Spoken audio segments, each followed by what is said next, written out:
Hi, welcome to Spoiler Lab. A man finds glasses in a church that reveal the true face of aliens who are secretly controlling the Earthlings. Today we will recap the story of the 1988 movie They Live. An unemployed drifter from Colorado, called George Nada, travels across America in search of a place in the sun. This is how he ends up in Los Angeles with its tall skyscrapers and great opportunities. The man comes to a job center to find an official job. A lot of people, who are also looking for work, have gathered there. George has an interview and tells a job center worker about his difficult fate. In his hometown, many businesses all closed at once, and people were left without work. The woman listens to George without much interest and says that he doesn't have enough experience to be employed. The man gives a disappointed smile and leaves the job center. As he continues aimlessly wandering the streets of the city, George stumbles upon a preacher and stops to listen to him speak. The preacher emotionally tells a small group of bystanders that demons have captured the minds of the ruling class of the earth and control ordinary people through them. The man urges the listeners to wake up and escape the control of the ruling elites. Noticing the police car, Nada decides to walk on. Along the way, he sees a strange man who, as if hypnotized, is watching a meaningless advertisement on the TV behind the store glass. But Nada doesn't pay too much attention to him and wanders on. Eventually, George finds a temporary center for the homeless and plans to spend the night there. A woman in the house next door is mesmerized by a TV show about a narcissistic star who believes they will never grow old. George is tired, so he leans back in his chair and sighs heavily, immersed in his thoughts. The following day, George visits a construction site and tries to get a job there as a laborer. At first, the foreman refuses to take Nada, because they only allow workers who are a part of the trade union. However, George looks convincing, so the foreman negotiates the salary and hires him. Like everyone else, the man begins to work in the sweat of his brow. Although the issue of his employment has been resolved, he will only be able to get the money in a few days, so he has nowhere to spend the night once again. One of the workers, named Frank, notices the frustrated rookie and offers to show him a place with food and a warm shower. At first, Nada is distrustful of his new acquaintance, but soon decides to follow him. Along the way, the men manage to find something to talk about and bond over. Frank brings the drifter to a camp and introduces him to friendly locals who have come to Los Angeles in search of fortune from all over the world. It is customary here to help each other, even children feel comfortable in this camp. One of the local men named Gilbert immediately gives George a task to make the camp cozier. It is time to have lunch, and George is given a large portion of hearty food. During the meal, Frank tells George about his life. Just like George, he moved to another city to find work to be able to provide for his family, who remained in Detroit. Frank is angry at the local elite who have lined their pockets with money and closed nearly every factory in his hometown, putting hundreds of people out of work. The man has already lost all his patience, and he is ready for drastic measures if at least one more plant closes. Frank believes that the lower classes have to fight to survive, so he friendly warns George that he's ready to compete with him for a place in the sun. George is more optimistic. He is set on working hard and building his life from scratch. In the evening, Nada is walking around the camp and notices some locals enthusiastically watching a TV commercial about false nails. At some point, the signal is interrupted, and a broadcast with an anxious man appears on the screen. He talks about how they all live in an artificially created world. According to him, a group of scientists managed to discover that some unknown creatures send a special signal to Earth that puts people in a trance and deprives them of critical thinking. There are more and more poor people, and racial injustice is on the rise. The aliens brainwashed people to be indifferent to everything except their own benefit. However, the residents dismiss the alarming message of the weirdo on the TV. They only complain about their headaches and change the channel with the broadcast. George notices that a blind priest is standing near the group repeating every word from the broadcast. Gilbert immediately runs up to the priest. George can't hear their exchange, but figures that the men are having an argument. In a hurry, Gilbert leads the old man towards the church, located on the camp territory. George's eyes follow the retreating men for a little longer, and he suspects that they have some kind of secret. The following morning, Nada meets Gilbert by the camp entrance and decides to ask about his nightly trip to the church. The man says that the church provides a communal kitchen for the homeless, and he had to stay there overnight to put everything in order. On top of that, Gilbert informs him that he sings in the church choir, and the rehearsal is about to start. The same broadcast with the mysterious man appears on the TV again, and he urges to stop the transmission of the signal, hypnotizing people immediately. The broadcast induces severe headaches again, and the residents breathe a sigh of relief when the TV switches back to the baseball game. Anxious, Gilbert hurries to the church again, and this time George decides to follow him. He can indeed hear the choir singing in the church, so he assumes he won't arouse any suspicion by going inside. In the church, he discovers a chemical mini-laboratory and a mysterious inscription on the wall: "They live, we sleep." The man notices a tape recorder, which is loudly playing the singing of the choir. It only serves as a cover to drown out the noises of the secret meeting that is taking place behind the wall. In the next room, Gilbert, the man from the TV, and other members of the secret group are trying to hack the channel once again to play their recording for a longer time and reach more viewers. The members of the group want to recruit as many people as possible to communicate their ideas to the society more effectively and efficiently. Hearing their conversation, George backs away and accidentally stumbles upon a secret vault with an abundance of boxes. He decides to leave this mystery for later, closes the vault and is about to leave when he stumbles upon the blind priest. The priest feels his face and hands and then releases George. He realizes that George is the laborer, and immediately, with no hesitation, starts talking about the revolution. George is disturbed by all of this, and he runs out of the church. The preacher yells after the guy that he will eventually come back. A police helicopter appears and begins to circle over the church, which makes the attendees of the meeting nervous. Soon the helicopter flies away, and George borrows binoculars from a local teenager and continuously monitors what is happening in the building.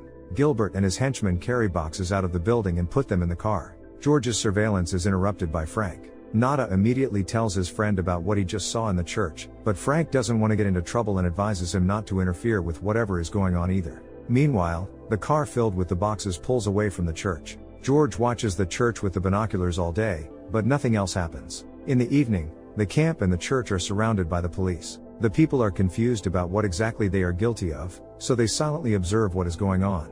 Suddenly, the police, with the help of bulldozers, begin to demolish the numerous tents and trailers of the residents, and they scatter in a panic. Horrified, George watches the chaos unfolding as the police ruthlessly destroy the lives of good people. Law enforcement officers catch and corner the priest and the preacher from the TV. They desperately try to resist, but the police beat them till they no longer breathe. The same fate awaits everyone who doesn't escape from the camp. George can't do anything to help those who have already been taken by the police, but he saves a teenager who is huddled in a corner in fear. Having barely escaped from the police, George and the frightened teenager climb onto the top floor of a dilapidated church. After wandering through the corridors, they find a room where the remaining survivors are hiding. The people don't understand why they were raided and spend the whole night in a shelter. In the morning, they come out of their hiding spot to inspect what is left of the camp after the last night's nightmare. The camp looks like a hurricane went through it, but they find a TV in the middle of the camp, which surprisingly still works and is broadcasting funny ads. Meanwhile, George decides to investigate the secret vault in the church. The provocative inscription on the wall next to him was covered up during yesterday's raid. George finds one surviving box in the pantry, the same as those that Gilbert hurried away yesterday in the car. Immediately, a patrol car drives past the church, and George is forced to hide from law enforcement officers. After he found a safe space, the man opens the box and is disappointed to find dozens of sunglasses inside. He hides the box in a trash can and takes one pair of glasses with him. As he walks around the city, George decides to put on his glasses, and everything around him suddenly turns black and white. The whole, previously so familiar, world takes on a completely different look. Through the glasses, every billboard, sign or headline reads, "Obey, marry, breed, consume, buy, don't think, watch TV," and so on. Instead of glossy pictures in magazines, he sees a set of manipulative phrases and calls for submission. Even people who previously seemed ordinary now show their true monstrous face through the glasses. He takes them off and puts them back on several times to make sure the man standing in front of him really looks like an alien creature. The strange man watches George suspiciously, but fortunately doesn't say or do anything. Once again, George puts the glasses on and sees the inscription "This is your God" on the banknotes. He also discovers that there are transmitters installed at every traffic light in the city that broadcast a hypnotizing voice. It says the order over and over again: sleep. Nada soon realizes that not all people are the same. Amazed, he watches ordinary humans calmly communicate with those who look like alien monsters, and it immediately becomes clear that monsters are the most successful in the society. Entering the supermarket, George pays attention to a politician's speech on the TV, and an alien is also hiding behind his face. The guy begins to laugh hysterically at this revelation. He can't help but insult the lady pushing him, who also looks like a monster through the glasses. He tries to explain to the ordinary people around him that this is a monster standing in front of them, but by doing so he only blows his cover. The lady informs other aliens about a person who can see their real appearance through the walkie-talkie in her wristwatch and describes his appearance. Having received the message, the other aliens move towards him. George runs out into the street, horrified. Here, many aliens are looking intently at him, but the man doesn't notice them and insults the monster woman. He is then immediately caught by the fake police. They interrogate George and ask him where he got the glasses, but the guy doesn't tell. Then, the guards threaten him and try to convince him to join them. However, George doesn't give in so easily. He beats the law enforcement officers, grabs their weapons and gets rid of them. Police cars immediately begin to arrive at the scene. Armed, George decides to hide in the bank. There, he discovers that half of the visitors are aliens as well. Driven by the adrenaline, the guy opens fire on aliens who are hiding under the guise of people. One of the aliens calls another squad of police and magically disappears before George can shoot him. In an attempt to escape from the alien pursuers, he runs out of the bank and notices a drone following him. George knocks it down and then goes to a closed parking lot where he meets a pretty girl named Holly. He makes sure that she is human, takes the girl hostage and orders her to take him to her house. This is the only way for him to escape from his pursuers, who are rushing to the bank. At Holly's house, George falls to the floor, exhausted, and tries to explain the reason for his actions. He apologizes to the girl for the inconvenience caused. He tells her that their world is in danger and that the power has been seized by evil creatures that control everyone around them. George invites Holly to put the sunglasses on and see for herself, but the girl refuses and doesn't believe him. When the man closes his eyes in exhaustion, Holly tries to walk quietly past him, but he watches her every move. After a while, George calms down and asks his hostage what she does. Holly reveals that she works as an assistant director in television. George remembers that the aliens are sending their signal through the TV and wants to break it. As soon as the guy loses his guard, the girl breaks the bottle on his head and pushes him out of the window. After falling from the second floor, George miraculously survives, but loses his sunglasses. Meanwhile, Holly informs the police about what happened and calls a police squad to her address. Nada is forced to hide from the guards again and finds a safe spot under the bridge. After dark, the guy reaches another neighborhood and spends the night in the street. The next day, he comes to the construction site to ask for Frank's help to fight against the alien creatures. His friend is terrified of him, as George just staged a massive shooting and eliminated a lot of people. George tries to tell Frank that they weren't people, but aliens in disguise. However, he doesn't want to listen to anything George is saying and tells him to go away. Then, George comes to the place where he hid the box full of sunglasses, but all the trash cans are empty. The man sees a garbage truck parked nearby. He climbs into the back of the truck and, rummaging through the garbage, finds a few surviving pairs of glasses. Frank becomes an accidental witness to George's trash adventures. Frank gives his friend his salary and says that he can't help him anymore. George insistently asks his friend to put the glasses on, so he can see the real world too. But Frank refuses and believes that his friend has gone crazy. Tired of distrust, George decides to punch his friend, and a fierce fight ensues between them. In the end, Nada kicks his friend to the ground and forces the glasses on him.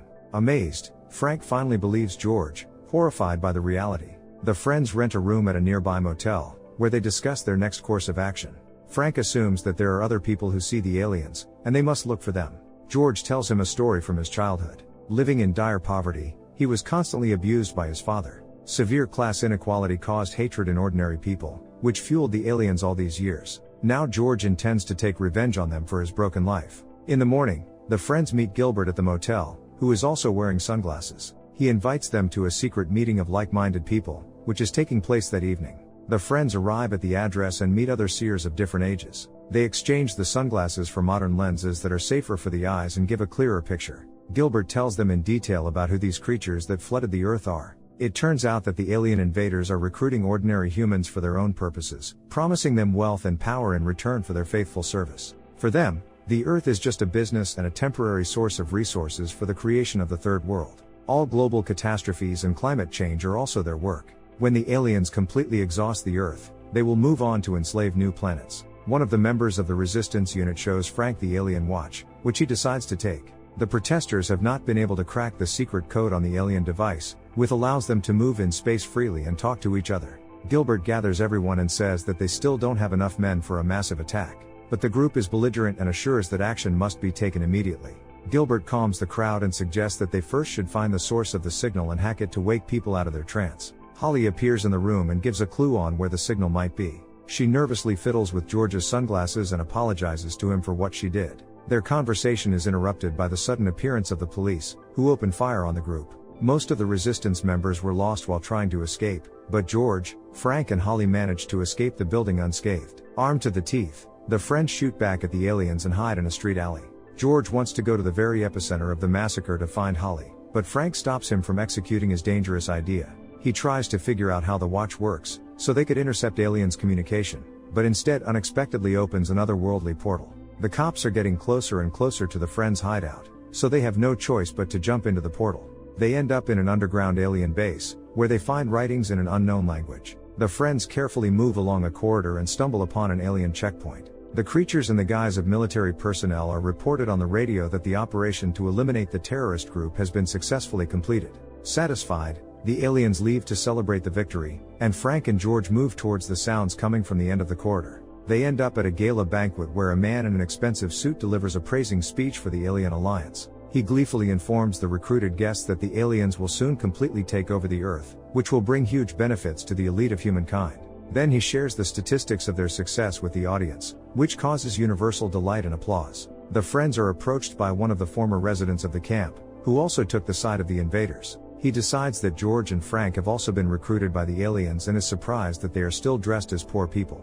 The man decides to give the recruits a tour of the base and leads them to an alien airport. There, the aliens in human form go on trips to other planets in the universe. Then they reach the backstage of the television studio, where the control center of the entire operation is located. Through the satellite, the signal is transmitted around the world, enslaving the consciousness of ordinary humans. Through flattery, George tricks their tour guide into taking them inside the television studio itself. The man agrees, but the guards refuse to let them through without a special pass. Then the guys decide to use force and shoot the aliens. Their old acquaintance tries to stop them and convince them to submit to the new authority. The aliens have enslaved the entire planet and control every action of the humans. He invites them to join the victors and enjoy the benefits that the aliens give them for their faithful service. Despite his arguments, the guys don't intend on becoming traitors. One of the soldiers breaks into the room, and the traitor uses this moment to move in space. The friends take their weapons and break through the studio into the main office, where recruited humans are working. George interrogates the employees, trying to find Holly with their help,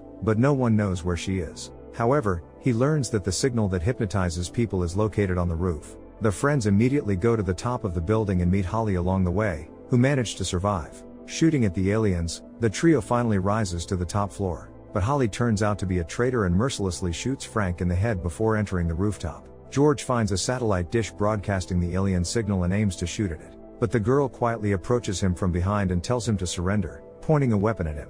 He refuses and shoots Holly first. He then destroys the satellite dish. Helicopters immediately open fire on George, but, as he is leaving the world, he mockingly shows the aliens his middle finger. George manages to break the signal and humanity finally learns the shocking truth about the reality. Now all of them can see that alien creatures have been hiding among ordinary humans, broadcasting television shows, going to the same establishments as them, acting in films and even starting relationships. Thanks to a simple drifter from Colorado, the world was able to wake up from a long sleep. So what did you think of this movie? Leave it in the comments below, and if you liked the video please like and subscribe for more movie recaps. See you next time.